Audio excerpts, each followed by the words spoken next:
uma uphupha ucrossa i-bridge, kungachaza izinto ey'ningi, kudiphenda ngokuthi kwenzakalani kuleyo bridge, i-bridge enjani, kusebusuku, sekuseni noma kusemini, kudiphenda ngezinto ey'ningi nje, ugqokeni, yabo, kwenzakalani nje, the whole scenery.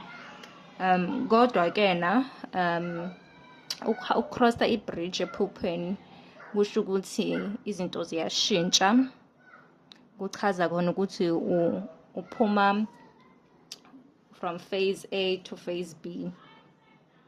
Yabo, ukushintsha kwama-seasons, ukushintsha kwesikhathi, kuyaveza ukuthi mhlampe futhi nokuthi ukushintsha kwengqondo, ukushintsha ukuthi ubuya le manje usuya le, yabona kuyashintsha ukuthi usungapha, from that side usungapha.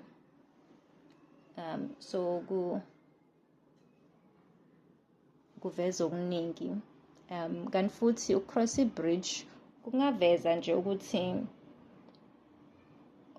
ngathini, kuveza ukuthi ngachaza ngithini, kodwa into mama ifezeka, kungaveza ukuthi khona into ezofezeka, ngoba maybe umuva from one phase to the next, maybe phase yokuthi prepare for something manje sizofezeka, kodwa nje kuveza nje, kodwa nje kuveza ukuthi kunoshintsho olwenzakalayo, awusemanga ndawonye because usucrossile, usudlulile la ukhona.